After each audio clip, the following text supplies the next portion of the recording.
You ask Tiger to solve. This deals with linear equations with one unknown.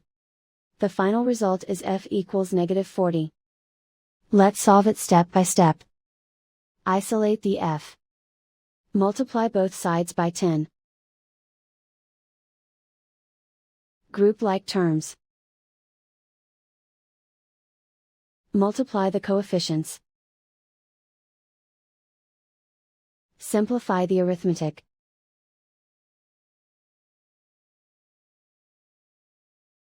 Convert the f into a positive number. Multiply both sides by -1. Remove the ones. Simplify the arithmetic. And so the final result is f equals -40.